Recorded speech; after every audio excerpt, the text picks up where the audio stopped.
We would like to welcome you to the special meeting of the Nicholas County Board of Education, January 25th. At this time, if you'll stand with the board for a moment of silent reflection.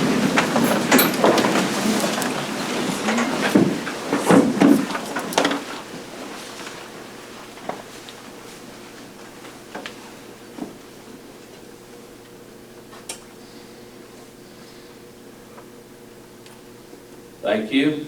At this time, join the board for the Pledge of Allegiance. I pledge allegiance to the flag of the United States of America and to the republic for which it stands, one nation, under God, indivisible, with liberty and justice for all.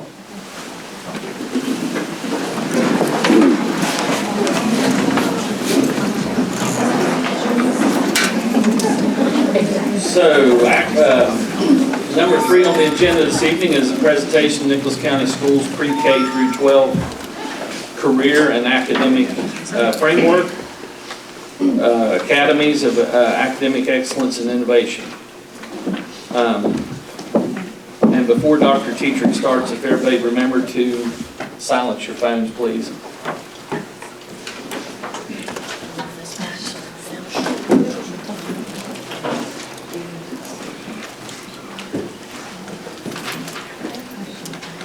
Wow, it's an honor to present before you today. I had a presentation, I think it was last week before the Rotary, and people were pretty excited about some of the things we had to share. And they had a lunch and learn today. I'm sorry, it was not it was the Rotary, and then today was the Chamber of Commerce. It was a really nice showing. Had an opportunity to share about our new academy approach. Very excited about it. We've been working on it for quite some time. One of the reasons we have this new approach to learning is that it's often our students, when they graduate from high school, they truly have very little direction in life. They do not know when are they going to college. If they go to college, what's going to be their major? And moms and dads, 3 major change later, you've got a lot more money sunk in, and you know, the kids are still not sure if they're even on the right path. It happens. So with the academy concept, it's as important for students to understand the types of things that they don't want to be engaged in or do for the rest of their lives as the things that they do choose. So a little bit of history about myself. Some of you may not know, but I was the youngest elected magistrate in the state of West Virginia at the age of 22 years old. I served in that capacity for about 7.5 years. During that time, I was also a juvenile referee. One of the things that always broke my heart is that when the juveniles came before me, it was so often they had very little direction, they had very little support at home, and they were misunderstood and misguided at school. And then unfortunately, those same children grew up to be adults, and then I handled them in the judicial system. And of course, as a magistrate, you know, you can jail a person for up to a year on each count, everything that they've been charged for. So, very heartbreaking. I had a lot of difficulty with that because I like to see the best in people, and it's just it was a very difficult job. So during that time, I got married. We had our baby, who was a preemie. I had an opportunity to teach. So I developed the first of its kind criminal justice system in secondary schools in this state. And it was in collaboration with Glenville State College. When I first applied, my first application went to Glenville. They were hiring a professor. And they called me up and said, "We're interested in you, but are you willing to get a doctorate?" I said, "No, I'm not getting a doctorate." So they said, "Well, I'm sorry, we're going to have to pass on you, ma'am." I said, "Okay." So then, a few weeks later, I got another call and said, "We're starting this new program for law and public safety. Would you be interested, with your background, would you be interested in maybe creating that program?" I said, "Possibly." So finally, after a lot of praying, a lot of soul searching, I went forward. While I was in that program, I moved on after 3 years of teaching that program to become a principal at an elementary school. within that first year of being a principal in an elementary school, I was recruited to go to the West Virginia Department of Education for school improvement. It was one of the lowest performing schools in the state, and by the end of the first year, we had some of the highest test scores. It wasn't me. It was because we had good teachers, and I empowered my good teachers to move forward and do what they thought was right in moving our students forward. So fast forward, I went to the Department of Ed for 12 and a half years. During that time, I had an opportunity to not only travel within West Virginia, every single high school in the state, but I also traveled nationally. At that time, I quickly realized that in West Virginia, our kids are not afforded the same educational opportunities that are afforded across our great nation. So, I don't know why. I had no desire to become a superintendent until maybe later in my life, but I will have to attribute it maybe to God. I applied for this position. It would have been my dream to work in Nicholas County Schools, because I always thought Nicholas County Schools was far superior to the other school systems around. And I still believe that, and it is an honor to work here. But I did start at this, when I was 47 years old, in this school system. Very unfortunate times, as you know, but we've continued to push forward. I've continued to work with business and industry, parents, and students. And I hope and pray that I've not failed a single student here, because we've really tried. So, throughout my travels, one of the things I did was approach high school seniors across our state, and I asked them, tell me what you would like to do. Tell me what your plans are when you graduate from high school. You know, the largest percentage of the time they truly didn't know. In 2013 was the last data available for Nicholas County, is the most recent data. We had 69% of our students graduate from our school system without a certification and did not go on to college. Folks, unless you have a skill and you know what you're doing, you're not going to make a competitive wage. You might scratch, you might get fortunate enough to make a living wage, but you're not going to make a competitive wage. We have to change that. Those days are over. So we did have 21% of our kids graduate with bachelor's degrees. But we've lost the rest. So in 6.5 years ago when I was hired, we had 106 kids at the Career Center. This year we have 450 enrolled, the highest in the county's history. We're bursting at the seams. People see great value in it. Now, we don't have 450 because we had some scheduling issues. Not every student was able to participate. But we have a phenomenal program. We have, and I believe that our students are earning valuable certifications, and we are moving in the right direction. But one of the things that we've been working on is creating a new concept for all students in this county, every single student in this county to benefit from. That means that we have a very limited number of programs in it right now, about 12 for students. So we're not touching all of the students in our community. We're not really addressing the needs or the desires of our kids who are maybe interested in tourism. We're not touching, or we're not addressing the opportunities for kids who want to do pet grooming. We're not offering cosmetology. We're not offering automotive technician, or we're not offering auto body and painting. There's so many things that we need to be offering our kids that we're not offering because we can't add more programs to the Career Center. It's full. We cannot add them. So I found myself the other day, and I'm going to give a plug to New River Community College. Dr. Bonnie Copenhagen is a wonderful, fantastic president.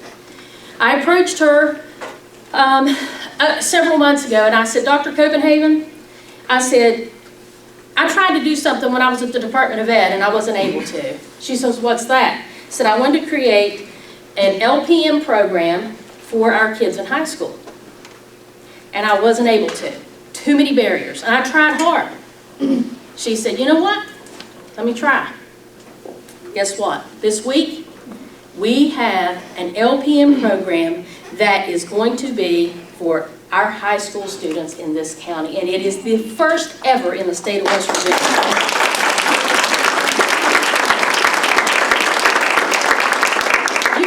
check travel nurses to see what kind of pay they make? There's a bridge. So they have a bridge opportunity. So not only will they get their LPN license, there's a direct bridge to the RN. There's a direct bridge onto the practical nursing. They are on fire, and they're excited to have us. But guess what? We are too full at the Career Center to house that. So what I've done is I've worked out a deal with them. I said, I think we can work this out, and I've been working with both of my high school principals at Ridgewood High School and at Nicholas County High School, and we can bus our students right to New River, and they can take their classes there, and then as soon as they turn 18 years old and they graduate, they can sit for that LPN exam. It is a fantastic opportunity, and guess what? We're just scratching the surface. So she's also committed to providing an associate's degree to every single program we have. So those of you who have been following what we do, you'll know that a couple years ago, the first time out, we graduated 9 kids with associate's degrees. And guess what? Your levy funds, you guys paid for their programs. It's phenomenal. So we had these kids graduate from high school with associate's degrees. We had the highest number in the state. That's why Mark Manchin came up and spoke at the graduations. So not only that, even during our COVID year, when things were very challenging, we had 3 graduate. This year, I believe we have 14 on track with full associate's degrees.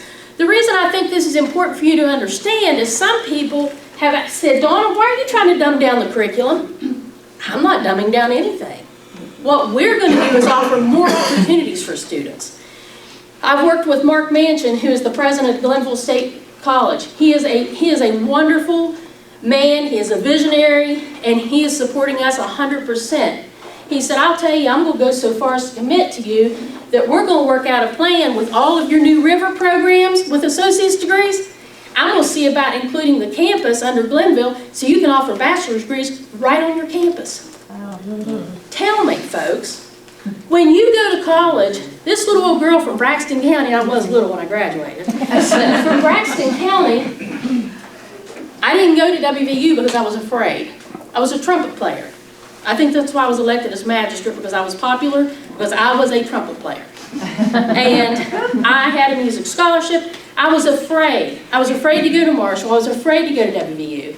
I went to Fairmont State. I was afraid. I had never been away before. So it's intimidating. It's very intimidating for our kids to leave and go out to these campuses. So if we can provide these opportunities for our kids here, and not just for our kids here, for my adults here, we're going to have just as strong programs for my adults. You want to be a cosmetologist? You have missed opportunities? Come here. We're going to do it for you. You want to be a pet groomer? We're going to do it. LPNs. So one of the other things that I feel very passionate about that I plan to ask my board to do is that, you know, these kids that have been sitting in limbo, have been hanging out in pods, and had all these missed opportunities, we can't forget about them. So my goal is to set up some type of a grace period, establishing a window to say, if you graduated high school between this time frame and this time frame, you can come back to our center and go to classes free of charge for your certificate.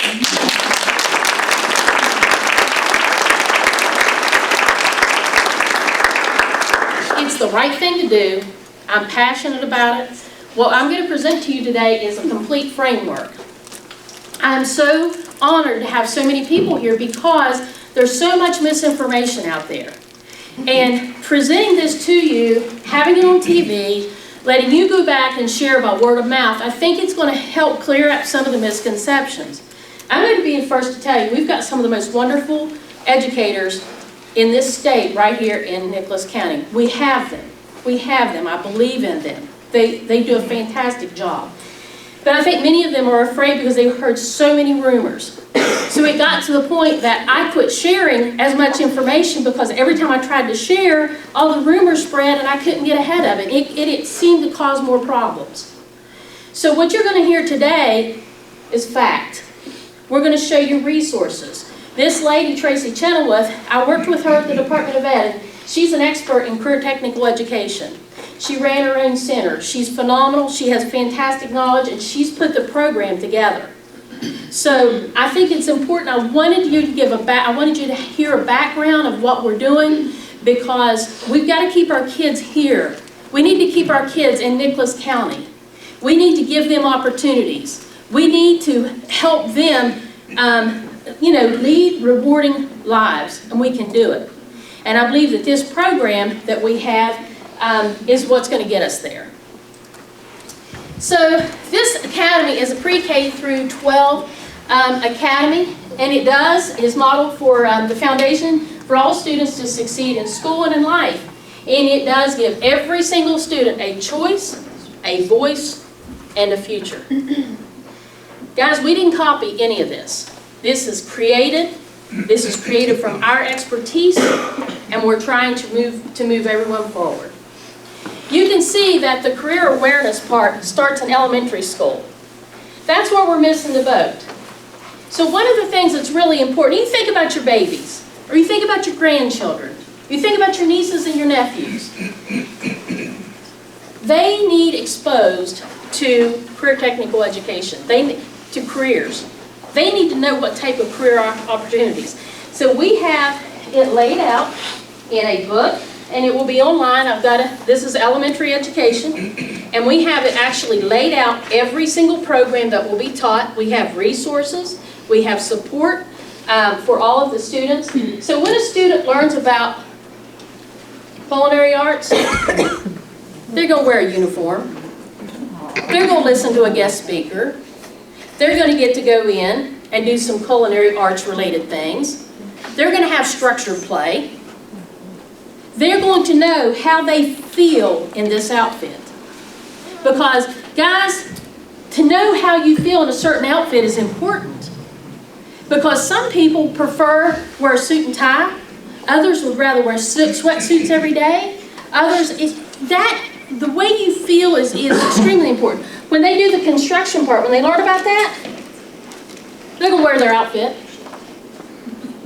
They're going to know how they feel.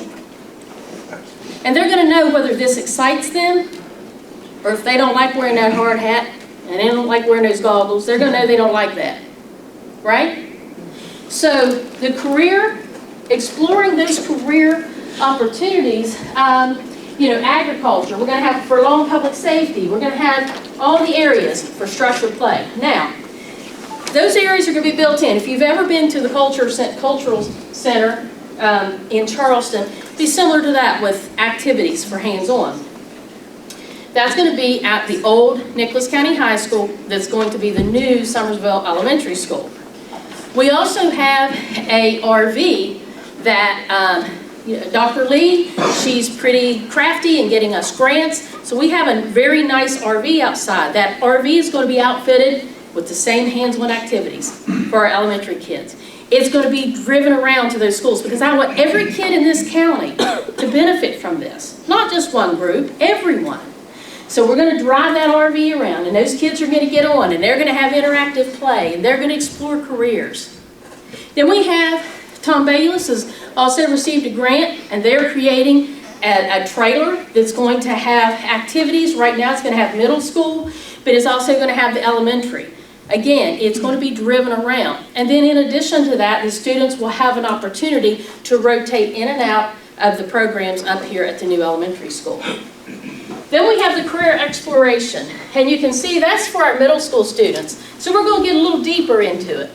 So we're going to have more hands-on activities. And if a student is interested in welding, we're going to have one of those interactive welders. We're going to have one of those welders that they can go and it will simulate welding for the students. So we have lots of activities planned. Now, do we have it all? We do not. That's where we're going to be asking for the expertise from our business partners. That's where we're going to be asking for expertise from our teachers to collaborate together and say, oh, this makes sense. We have kids who are, so it's going to help drive and motivate them, and that's for my 6th and 7th grade students. My 8th grade students, they're going to pop right on over to my high school so that they understand all of the activities and programs available to them in the high school.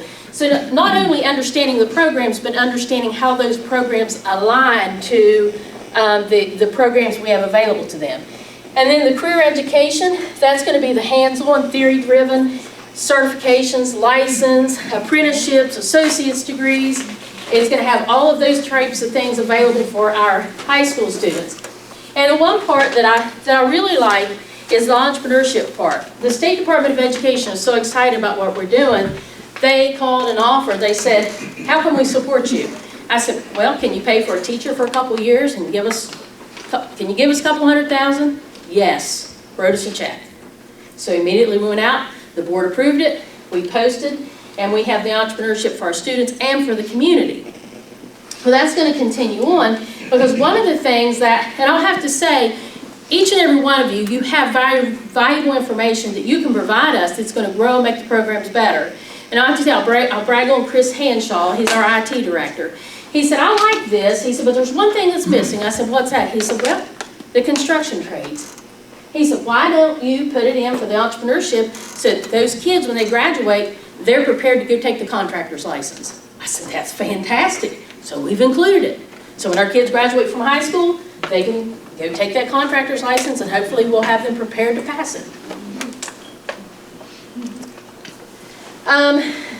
We will follow the core academic standards. That means that the state of West Virginia in policy 2510, they set out standards that must be followed by all schools in the state.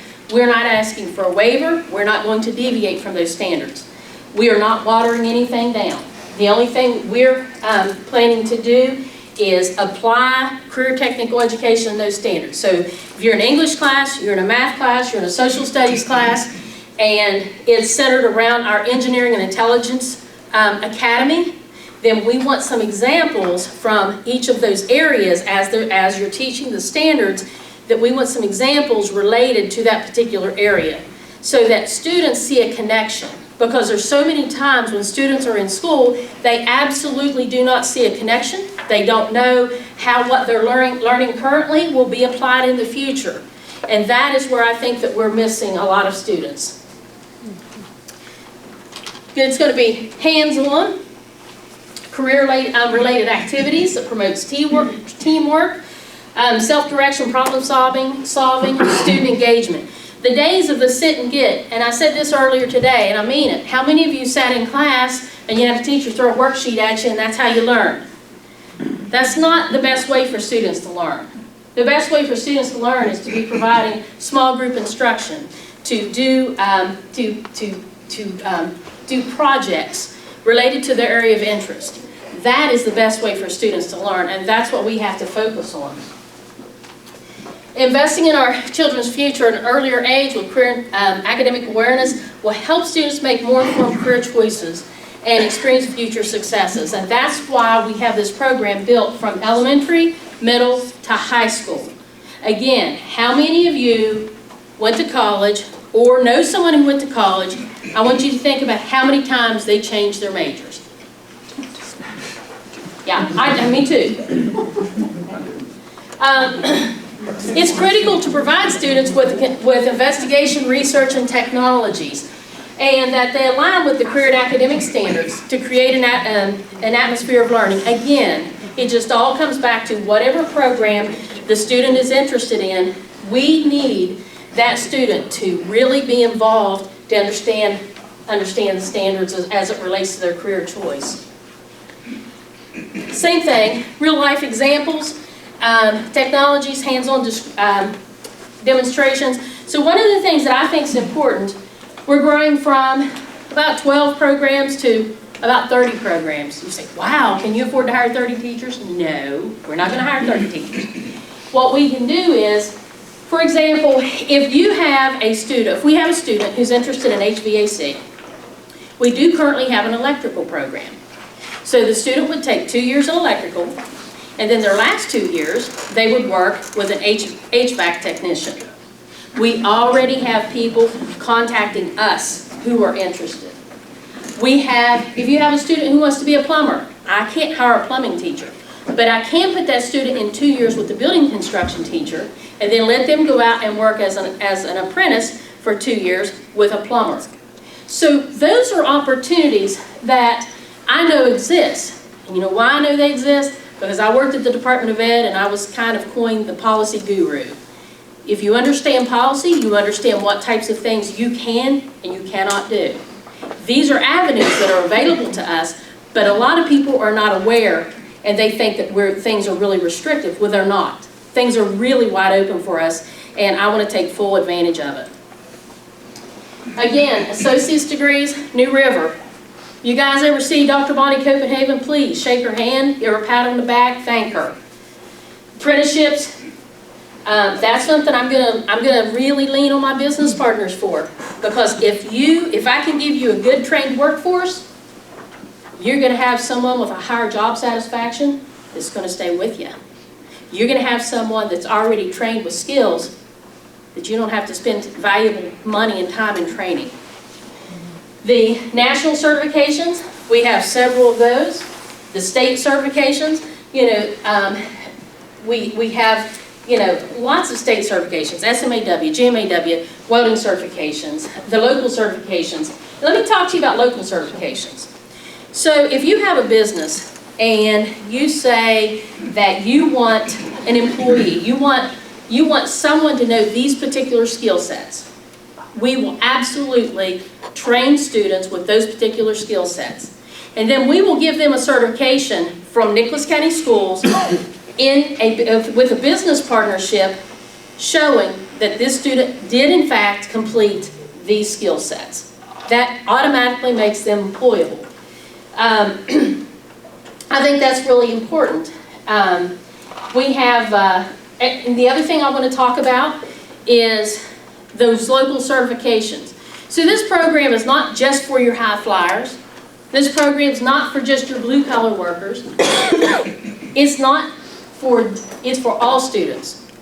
I'm really proud to say I've worked with my special ed director and business and industry and coming up with programs. And I did use Mr. LaRose today. I hope he doesn't mind. But I did talk to him and I said, Mr. LaRose, I said, if I can send you a student who is drug-free and can show up to work on time every day, and they can wash cars, would you hire them? He said, yes, ma'am. So you see, we have students who have IEPs that are just simply not capable of learning, of being an automotive technician. It's no longer your shade tree mechanics, folks. Those books are written on a college level. So to be an automotive technician, there's a great demand for that. And of course, I'm working with them on that also. But if the student, being an auto detailer is absolutely not part of the curriculum for automotive technician. But if you have a student who has an IEP and is lower functioning and not capable of ever achieving an automotive technician job, let's let them work in an industry that they love. Yeah. Because all kids matter to me, not just the higher level.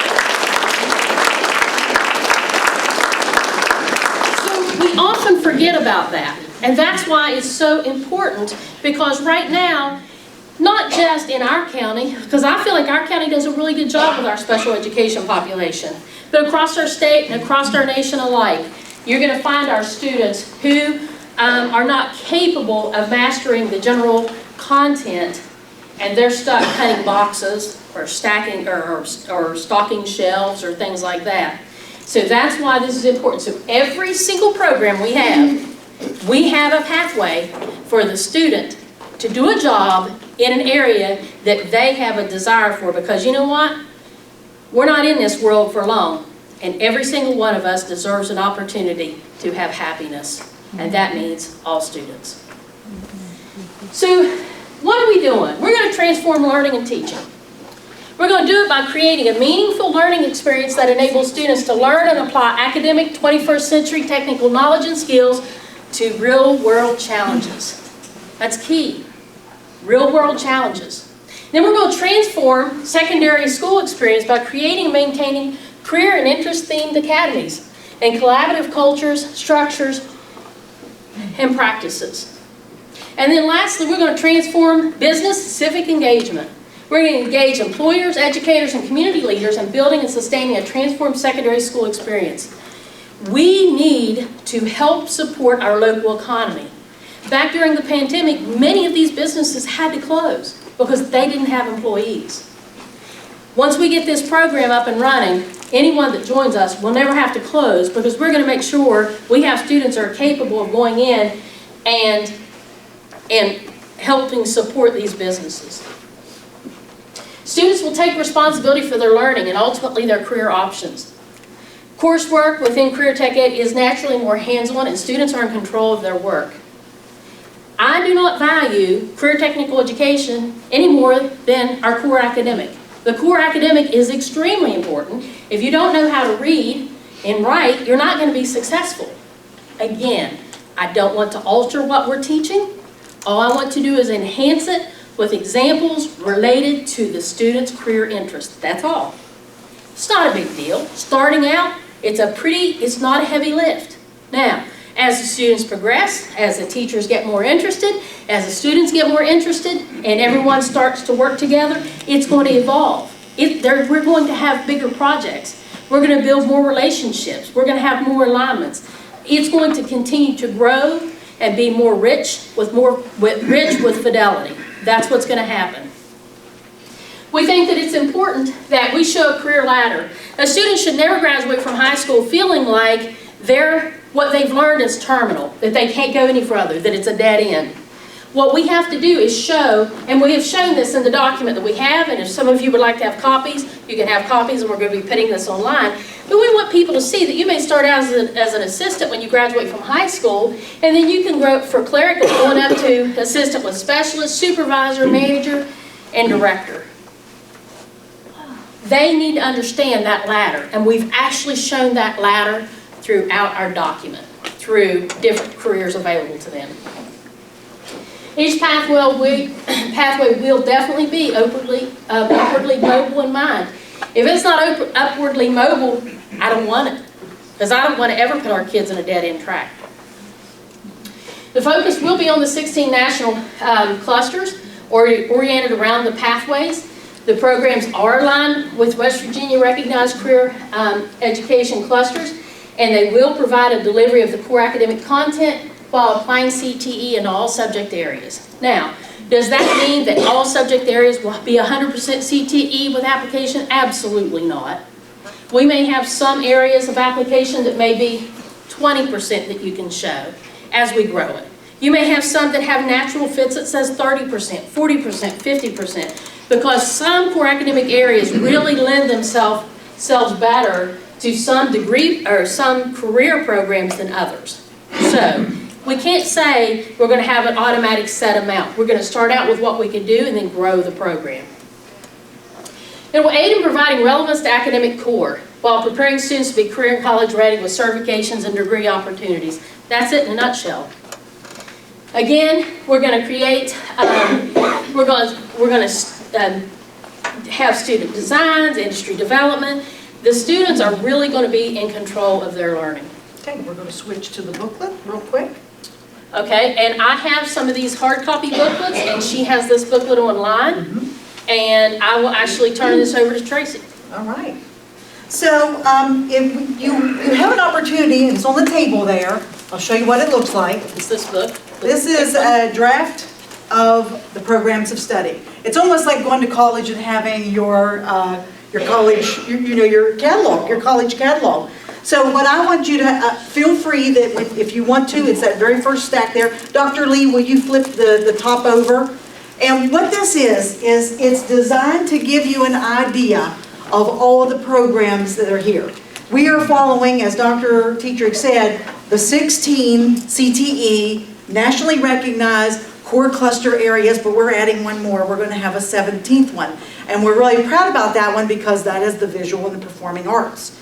We want every student to have an opportunity, and visual performing arts is not one of them, but we want to add that because we have so many students that are talented in either the music or the arts or dance or theater or photography or pottery, whatever it happens to be. We want to provide them an avenue as well, supported by local business and industry that can be their outlet. So whatever their niche is, whatever the student feels is their niche, their thing, we want to be able to provide supports to the community so that they have a place to go. So they're not going, well, what am I going to do with this this music degree, or what am I going to do with this now? Where do I go? We want to show them avenues to enrich and bring out their talents and show them where they can go beyond with that. So this booklet will be online. It's designed to be a flip book, and it's designed to be up and ready so that we can easily change it. We'll tell you that it's in draft format. So Dr. Lee has one, and if you'd like to have one, you're welcome to have it. What's nice is we've highlighted and put some of our partnerships in, our local businesses, and I've been calling people like crazy, and if I bugged you, I apologize. But what I'm trying to do is I'm trying to take a look at what we have and then provide those outside supports. I want to be able to say, hey, we have a robotics company that specializes in drones, and they have signed on to be a partner with us. That's huge, because we want to be able, through our robotics program, to provide students an opportunity to learn how to manage and maneuver drones. Now, they may use it for their own private industry, photography, whatever it happens to be, but it goes even beyond that, because the United States Air Force has cut the number of pilots they're hiring. What are they hiring? People that can drive drones and drone technology masters. So we want to be able to provide not just for some local things, but maybe they have a great big dream, and we want to be able to give them an opportunity to address that dream as well. So if you'd like it, Dr. Lee has it, has every one of our programs in it, and you're welcome to it. Okay?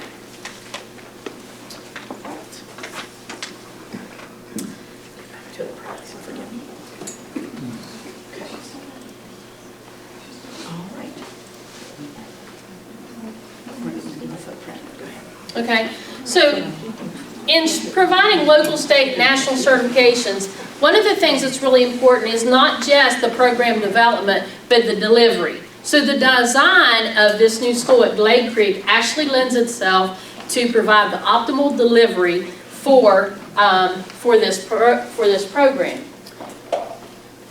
So as you can see, this is the footprint.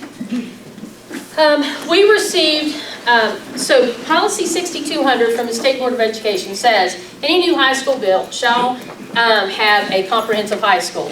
So in the development of this program, it calls for 40% of the students to have access, in 9th and 10th grade, to have access to career technical education. And then for 11th and 12th grade, 80% of the students to have opportunity for career technical education, at least one class. So by using that formula, we were able to come up with the number of classes needed to support student learning according to policy, which means that the federal government gave us $42 million to implement the career technical education program. Well, one of the things that's really unique, remember at the beginning when I said so many of the kids have no idea what they're doing, they change their majors multiple times. The way we're going to correct that is we have academies. So in each academy is a career technical education lab. Around that lab, you will see English, mathematics, and social studies, along with a career technical education classroom. That promotes conversations between your career technical education teacher, your English teacher, your mathematics teacher, and your social studies teacher. And it promotes working relationships to build projects. The students will spend 90 minutes a day in the lab. And again, they will be able to view what's going on the hands-on activities within their own lab space. So this is your journalism lab. This is the lab that's going to have the arts. Then you have your law and public safety, JROTC. You have your engineering and intelligence systems lab. That's going to be a very high-level lab. Your health occupations with the LPM program is another very high-level lab. That means any student enrolls in either of those two pathways will automatically be enrolled in the highest level math classes that they can get, the highest structured English classes they can get with dual credit. And if the student who is in, let's just say engineering, and they say, well, I really want to learn about robotics, but I'm not prepared, I don't want to try to take that higher level math right now, not a problem. They can just walk on over here to the welding lab, or the automotive lab, or the construction lab, and they can take their math there. That's the standard policy 2510 math that's given out right now. You may have a student who's in a welding lab who says, well, I'm really good at math, and I want that high level math. Not a problem. They just walk over here to the engineering lab, and they take it. You might have someone in health occupations that says, I don't want to take this high-level English. Okay, no problem. Walk over here to cosmetology and take it. They're still related. There's still going to be the interest to the students. There's still relationship, and vice versa. So we have it all mapped out, and there's going to be lots of opportunities for students. That's where we have, and then the green is our middle school side.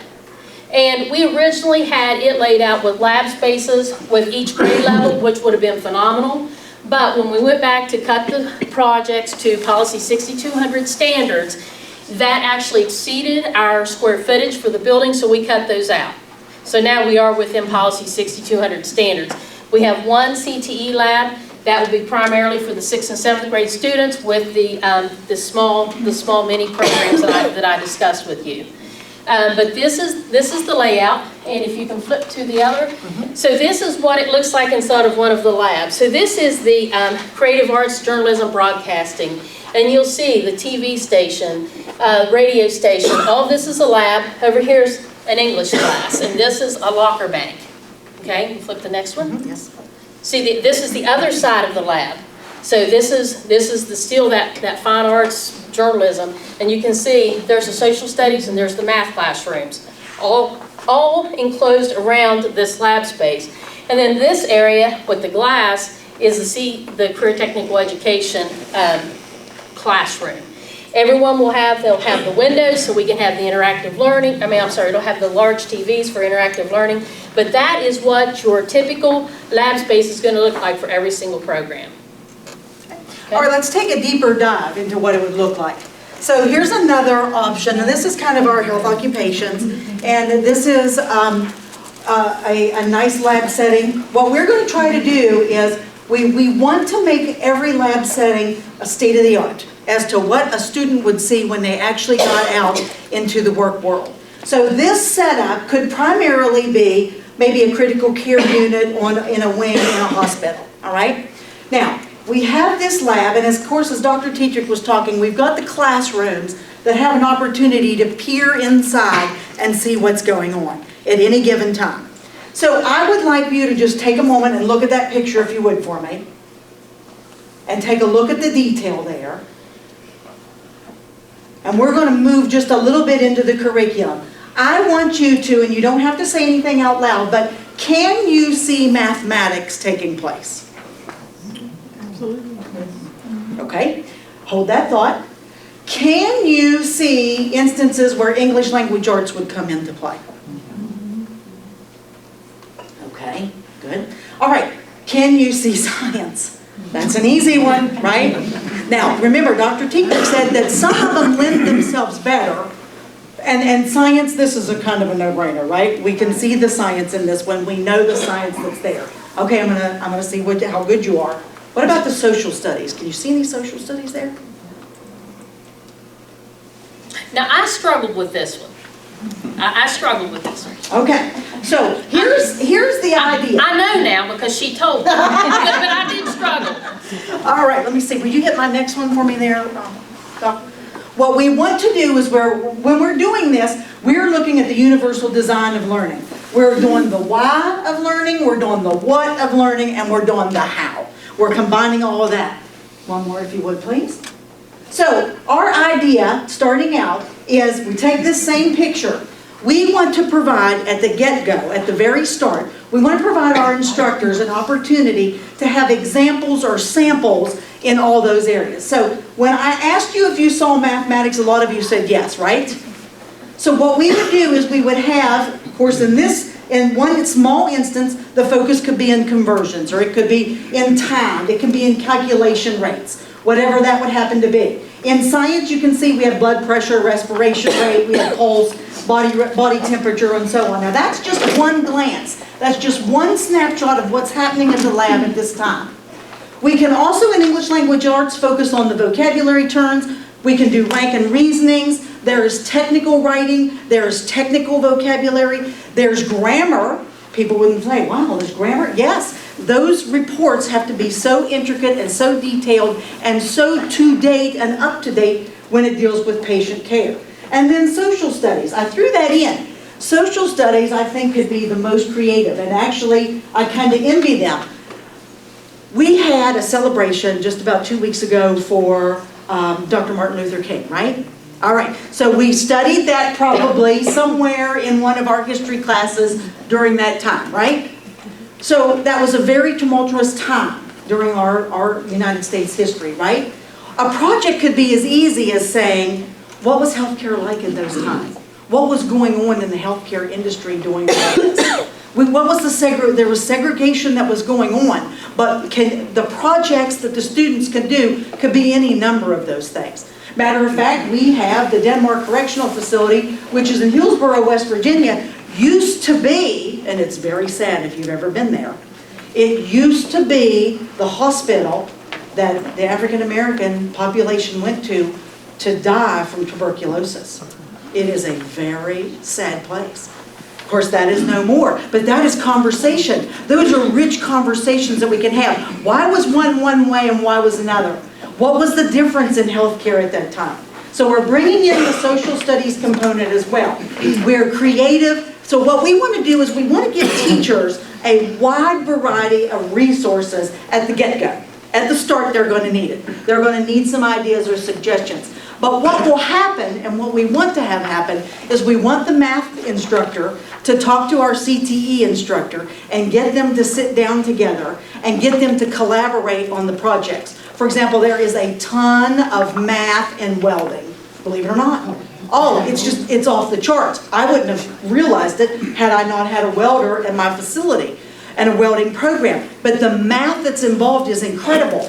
Wouldn't it be nice if we could collaborate and the computations that is being done in welding be supported in math and vice versa? So whatever's going on in the math class could also be supported and collaborated in the CTE Center. The whole idea is, again, getting the student to see, well, what am I ever going to use this for? And I laugh and say on Facebook, we see those memes all the time, day 6,433 that I didn't use algebra, right? You've all seen that, right? We want to try to take that away and give the students opportunity. Oh, okay, I do see, I really am doing some math and some higher algebraic computations in what I'm doing. I better probably pay attention. I ought to look at this, right? So at the get-go, the instructors will have all kinds of resources. We'll continually replenish those resources, but what will happen over time, you know what will happen. When we get those folks together, they'll come up with better projects that we could have ever dreamed of. Better things, better communication, better lessons, right? And I want to make sure that I point out, in social studies, we still have to teach all the same content that we've always had to teach. That's a requirement. And I know that there was some miscommunication or misunderstandings or rumors or just flat out false information that said that students in social studies, for example, they were only going to be allowed to teach about that content area in social studies, which is not true. It's just bringing relevance to that particular program. And the same when you get into the social studies for welding or carpentry or any of the others. You just bring in some examples so that you keep the students' interest. Oftentimes, what do? We lose student interest. We got to keep them engaged.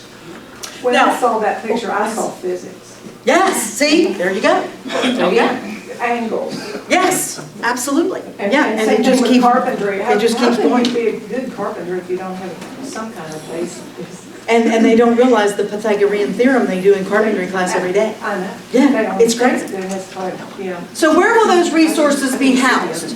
We've created a website, and if you'll notice, we have some information at the get-go. Everybody will get a chance to see it. It'll be made public. But more importantly, an instructor will have an opportunity to come under the curricular resources in the specialty area that they are focused on. And then in that specialty area, all the resources and the suggestions, it's not a have to by any means. It's just a suggestion, an idea, hey, try this, and those are available. So what I'd like to do is, if I may, share something with you for just a moment that kind of capitalizes on what we were just talking about.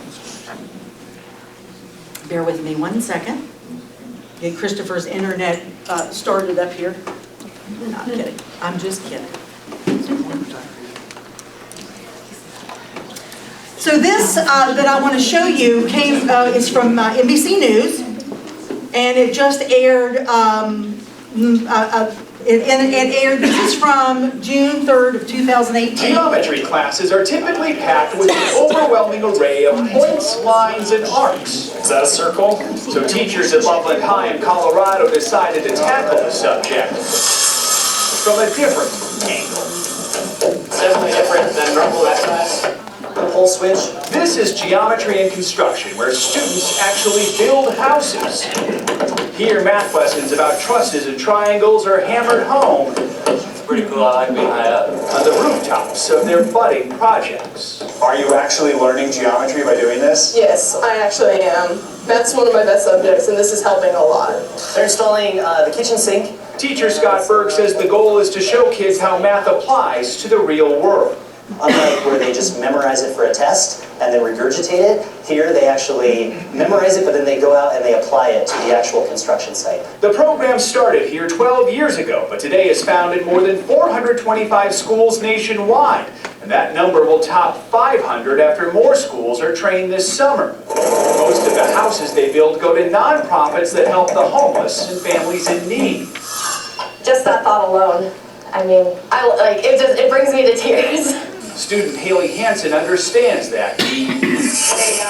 There was a time her family was living in motels and crashing on friends' couches. Sometimes people just need that little bit of a helping hand to get them on their way and, better their future. She has seen firsthand how much these homes help other families. It makes me feel like I have a purpose. Haley now plans to study construction management in college. She credits this class, which is building homes for the community and foundations for the students. Joe Pryor, NBC News, Loveland, Colorado. That's one class. That's a geometry class that they went out on a limb to teach through building construction. One class. What we've developed is a program for every single class.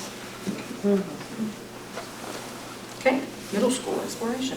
Okay, middle school. I talked to you a little bit about that already. You will see a booklet on the table. And Dr. Lee is available there. Dr. Lee, if you want to show them this one also. Anybody that didn't get one, she's our Vanna tonight. She's done a great job. This is a booklet you can look at. So I have the middle school. Again, this is the outline. It does not have all the details. When it goes online, it will have all the details. The reason this is an outline is because my desire is to use our own teachers to put the look and feel of what we need for these students. So we have the complete structure. So if you look for 6th grade, we have students, they're going to learn about arts, AV, technology, and communication, finance, agriculture, business management and administration, and information technology. And you can see we have essential questions, program focus, and it helps students understand the related academy if they're interested. And then we can go on and it talks about, we have the resources for personality tests, career interest inventories, because that's something I feel like we don't really spend enough time on, is to really help these students understand what makes them tick, what excites them. And then we have the 7th grade exploration. That's education and training, architecture and construction, health sciences, government and public administration, marketing, and hospitality and tourism. And then when we get to 8th grade, it'll be human services, manufacturing, STEM, law, public safety and security, transportation, distribution and logistics, and performing arts. So by the time they're in middle school, they will have been exposed to all the areas. And they will have also been exposed to those same areas in elementary school as I explained. We're going deeper. This is a little deeper dive. And you'll see some of the links in here that teachers will be able to go into, students will be able to go into, parents will be able to go into, and help their students look at different career opportunities. And I think it's real important to emphasize the communication piece. The connection with community and business partnerships is tremendous. But in an era where some schools across the nation are pushing parents out, we are doing the exact opposite. We want parents to come in, to sit down with students and to help them make these choices. These choices are hard. These pathways that'll be laid out before them, we need to have that communication and to let them know all the opportunities that are there. We want that 8th grader who might blow off that math class and said, I don't need it. Well, on their pathway, or the thing that they said that they want to do, and it seems to be their talent and their thing, their niche, if you will, they probably should pay a little more attention in that math class. That's right. Because it puts them off of their schedule a little bit. So that communication with parents is critical as the same, and even more critical, the business and industry piece as well. Again, I just discussed the different things that the hands-on activities, 90-minute blocks, which as the STEM, technology, engineering, math, arts, social services, and construction and manufacturing. We have to get our kids exposed. We have to help them realize their passion. And they will be able to envision how they will fit into the world. And it does help them set more realistic goals. So many times when you talk to the middle school students, you know what most of them want to be able to be a veterinarian. They have no idea. They love animals, but they have no idea how difficult it is to get into vet school. They have no idea how long it takes to get in there. Is that realistic? So I think that's really important for them to understand. And then, of course, you know, the interest inventory, the CTE alignment, where we're aligning from elementary, middle to high school. We're not doing that anywhere. So it's important. It's all mapped out now. The community support, we're having overwhelming community support. I've literally been shocked with the number of people who have responded to us wanting to partner with us. The personalized plans. Right now, the state requires our kids to do a personalized education plan in 8th grade. They're doing that with very little preparation as to all the career opportunities. Our teachers do their best. They have content they have to teach. They truly are doing their best. But if we have this built in, then we're going to be helping the teachers. We're going to have business partners lined up to come in and present. So we're going to take some of that heavy lift off the teachers by implementing this program. And then, of course, the student demonstrations, they have an opportunity to demonstrate their employability skill development. I was just talking to one of our educators today, and she was so impressed because she told her son, well, son, we're going to have to get a resume done. He goes, it's already done. I've got all my certifications, my Ocean Card, been at the Career Center. So she was really impressed. And then, of course, the elementary schools, you will see that we have a booklet for that as well. It's laid out the exact same way. And it has the pre-K kindergarten. They're looking at careers in my community. And then we have first grade, second grade. It will be to help students experience the different careers, program focus. For each of those areas, we have it laid out for example, first grade, agriculture, food, natural resources, transportation, law and public safety and security. And second grade, arts, AV, technologies, communication, health science, education and training. Third grade, hospitality and tourism, human services, performing arts. Fourth grade, STEM, manufacturing, business and management, architecture and construction. Fifth grade, finance, information technology, marketing, government and public administration. And again, like I said, the pre-K through kindergarten will be program focused with careers in my community. And we have a list of career options for students. I think it's really important. Tracy has before you some of the different activities that are actually going on. This is actually within our own state. These different things are built. This is for your JRTC program. This is going to be for the agriculture program. This is a little mini hospital for our students to go in and you know, have the creative, the play with that, and then the construction. But we actually have some even better things developed that we're going to have included for our students. Do you mind if I show them cosmetology? Oh, show them cosmetology. It's my favorite. It's her I have favorite. to show you cosmetology. So when she's talking about structured play, they'll go in and they'll have some tasks to do, some small tasks, maybe 2, 3 to do. But the most important part is getting on this little cover up with all her tools or his tools and having an opportunity to work as a cosmetologist. It's exciting. You know, the kids, they're going to know whether that excites them or not, or whether they think it's boring or dumb. And it's okay, because it's better for them to figure it out now.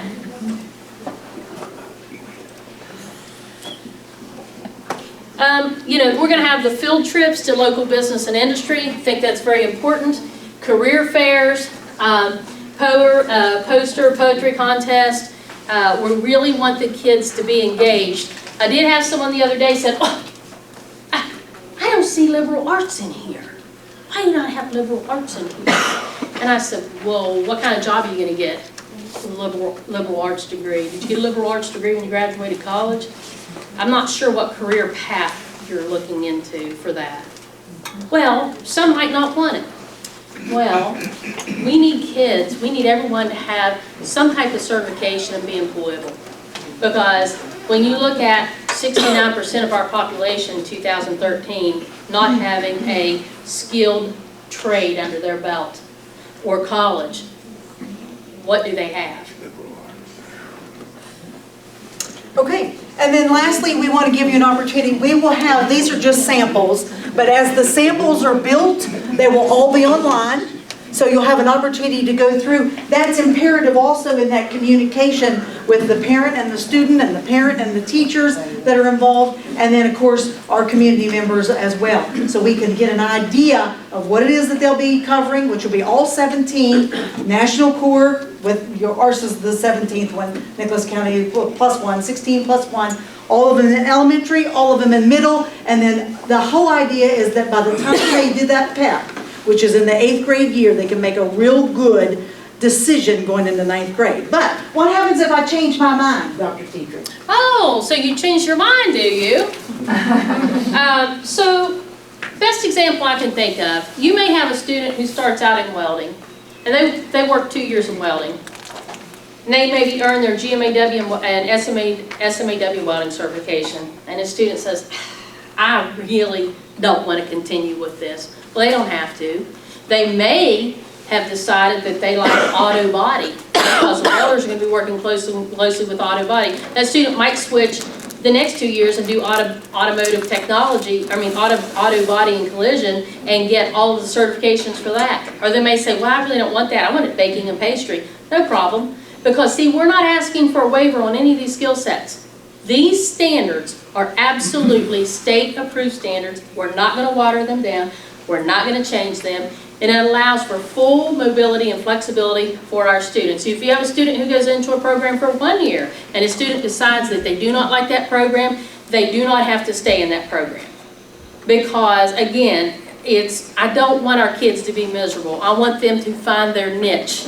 I want our student who is interested in, and I know people made fun of me last time, but listen folks, I don't know if anyone's in here today. Yes, Ashley Wall. She spoke to me about a tourism program that they have in Fayette County that a friend of hers attends is so successful. Well, I spoke about that before, and we'll speak about it again because we have some kids that are just outdoor kids. And some kids want to learn how to work on mountain bikes and build mountain bike trails, and I'm going to say it, build zip lines. Some are going to do it. And they can stay right here on a small piece of property and be creative and be entrepreneurs and start their own programs and stay right here at home. They're going to know how to paddleboard. They're going to learn how to do kayaking and teach how to do white rolls from whitewater kayaks. They can do all of that. And it's important because you have some kids, and that's their interest, that's their passion, that's their desire. And we must provide those opportunities for them. You can't take an outdoor kid and say, we're going to teach you computer programming, and you're going to like it. Well, that's not right, because they're not going to like it. So we have to have all those different opportunities. And that's the reason we have such a variety. And with that said, we are done. That's it.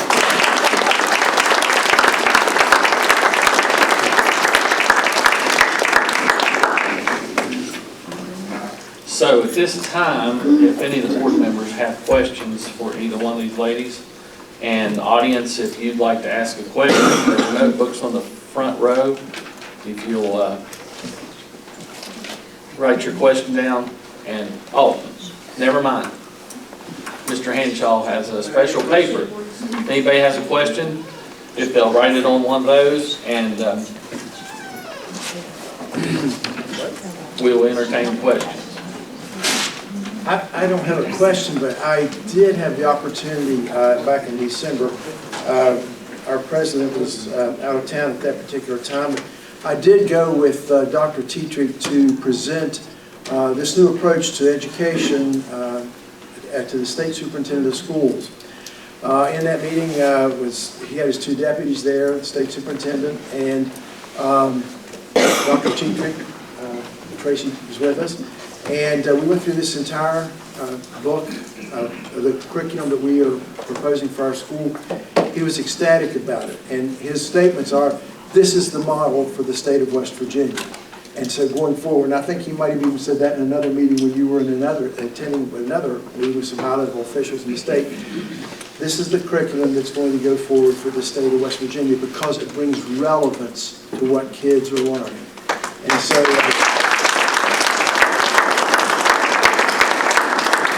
I wanted to make sure you understood that. And then also for the superintendent, cosmetology and pet grooming will not be taught in the same lab, right?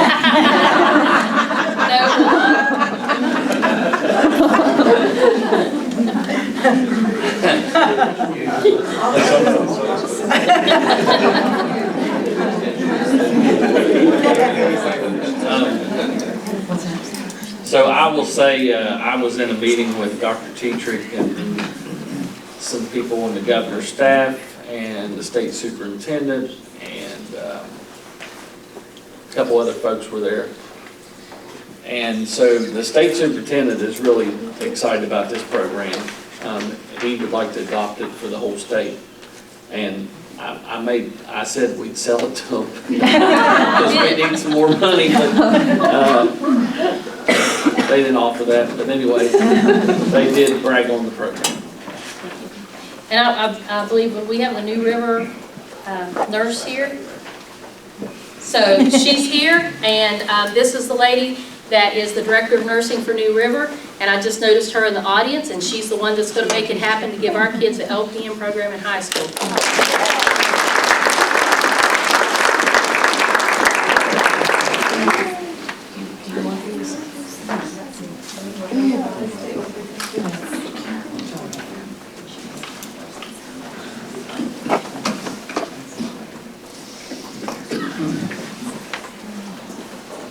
Okay, let me just say too, on your questions, let's keep them directed on the subject. Okay, this one is, but I should have said that from the beginning because we don't want to chase rabbits. So, Ashley Bogus asked this question, addressed to Dr. Tetrick. Why wouldn't Nicholas County parents want this model? Why wouldn't? I believe they do, and every time I've presented this to the community and groups of individuals, they've really wanted it, they've been excited about it, and we are receiving tremendous support from the community. Can I add a question just to follow up on that? How does this involve all high school students from Nicholas County, and how would that happen? Absolutely. So this is for every high school student in Nicholas County.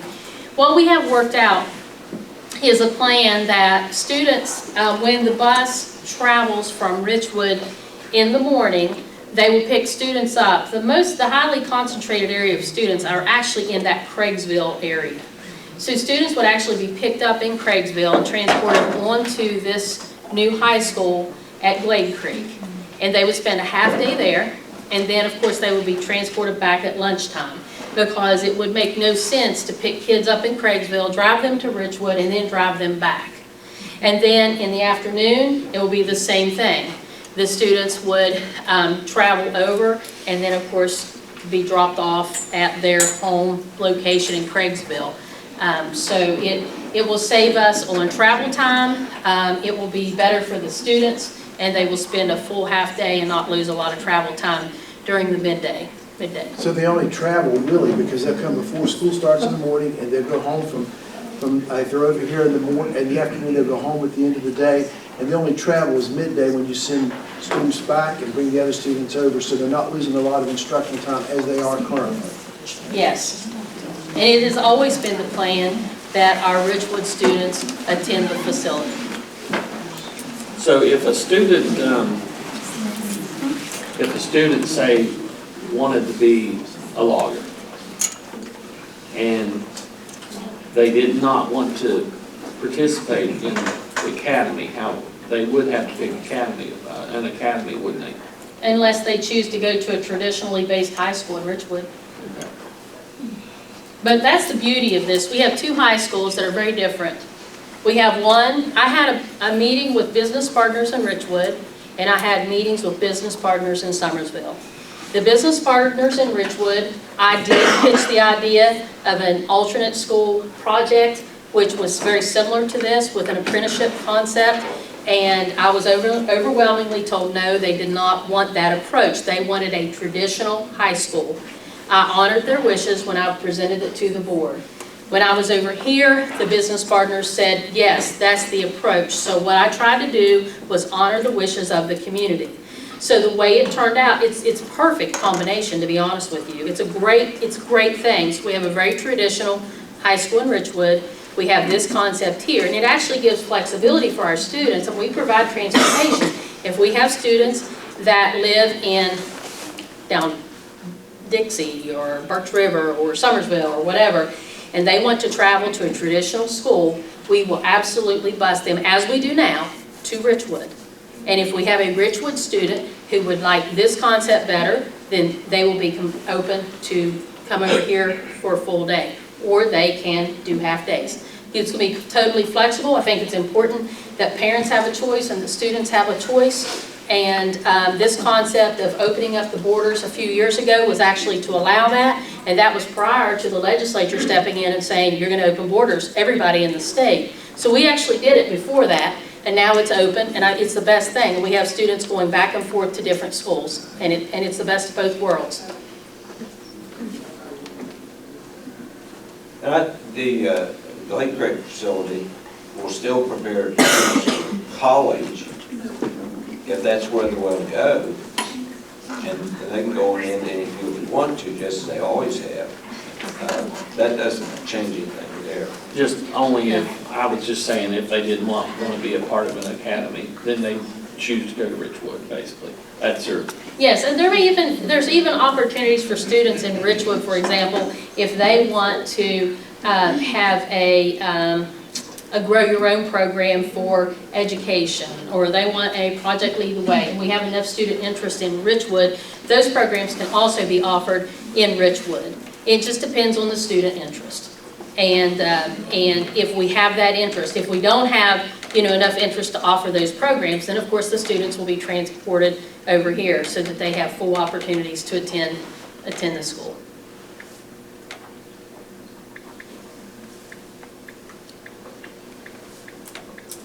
Mr. Henshaw, any other questions from the audience? Anybody else have a question written down? What a dog. Someone's bathroom break. I have a comment. Can I comment? Let me write it down. I'll allow a brief comment. I just want to thank you as a parent with a child with an IEP for including bringing in things for those kids. Because I think a lot of times you brought me to tears at the school board meeting this evening. A lot of times those kids get lost in transition. Thank you. I'm very passionate about all my kids, and when I was at the Department of Ed, I worked closely with the Special Education Department, and that's why I know so much about Policy 2419. And I believe in including and supporting every kid. And sometimes some people get to focus on just the high-level kids. Sometimes people just get focused on the low-level kids. And sometimes the kids in the middle get forgotten about. I believe this plan will actually maximize learning opportunities and lifelong rewarding careers for students no matter where they are. So thank you. I appreciate that. Dawn, I want you to tell them about our child with Down syndrome that we have. Tracy, being a director at a career center, South Branch, she had a little girl with Down syndrome. The little girl's passion was to be a cosmetologist.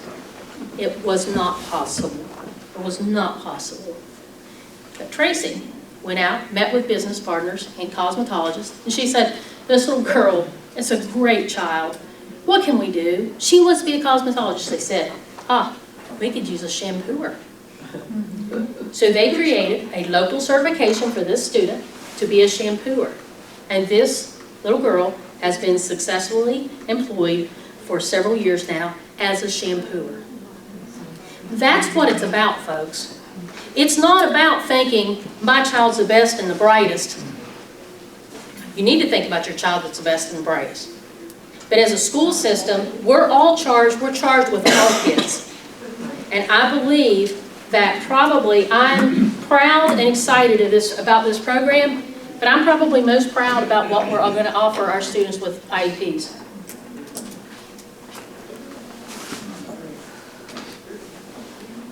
Good? Thank you. And if anyone has any questions or that they want to talk to me privately, I'm here. My door is always open. I'm very accessible. I welcome you to come in. If you want to see and you have particular suggestions or anything you'd like for me to add, I would truly, truly do welcome you. One question. When do you anticipate that this information will be online? We can put the information out really just about any time. The only thing that I was waiting on is we do have the business partners, and I do have draft. Many of these business partners, they have committed, but we do have some, who have not committed. And so I worry that if some businesses saw their name on here, they may say, well, I didn't agree. So I do have draft on it, and so it's important. This document is pretty cumbersome to print, so it's going to be really important for us to get this online for people to view. We do have a site right now on our Facebook page that if you own a business and you would like to partner with us and we've not contacted you, please comment on that post or comment in that question online form. It has my email address. Tracy Chenoweth, yes, and then we will talk to you, work with you, and we will build these programs with you. I would just like to thank everyone for being here tonight and showing an interest in learning about what we intend to do with the children for the children of Nicholas County education. And I want to thank you all for coming out tonight and being a part of this and hearing the superintendent make this presentation. It's important for our future, for the future of Nicholas County, for the future of the state of West Virginia. So appreciate you all coming. Betsy. And I would like to say that I know there's a lot of chatter on Facebook right now about, I see your towels building a school. I don't know where that started from. There was never anything from this board that said we were going to alter from that mediated plan. You know, we're just waiting on the architects to get us the plans back. We've tried to speed that up. It takes a while. So we'll get them in March. We'll put it out for bid and pray for the best. There was one more question about the timeline, if you're okay with that. I can say that the pre-construction conference will be on the 31st at Cherry River at 1:30. That's open to the public, and our projected timeline for completion is May of 2025 for the Ridgewood Complex. The projected, and then in March, mid-March, our bids are supposed to go out for the Glade Creek project, and of course that will house Nicholas County High School, the Career Center, Summersville Middle School. So that will go out. It'll take 30 days for that to be out, and then a 60-day hold is what we're planning to have. And then after that, so it'll be mid-June, we should be able to start construction on the facility at Glade Creek. Completion. And the completion is August to December of 25. So I'm hoping that things go smoothly and we can start the school year on target in 25. So both complexes will be open in 25. Sorry. There was an answer. That was her question. Okay, so we just have a couple other things. And so on the agenda, it says action item, contract with SQP. That should not be an action item. That was already approved. The superintendent just has to sign the contract. So no action will be taken on that. And so personnel.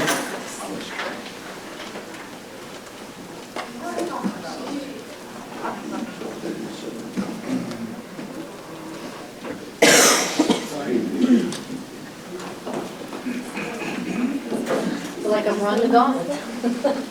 There are no changes to the personnel agenda as it's listed on the agenda.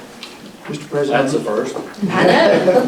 It's a Mr. miracle. President, Mr. President, I move that we approve personnel as presented. Second. Second? Did you get that? Mr. Berry? Dr. Penix and Mr. Berry. And any discussion? All in favor? Aye. Opposed? All right.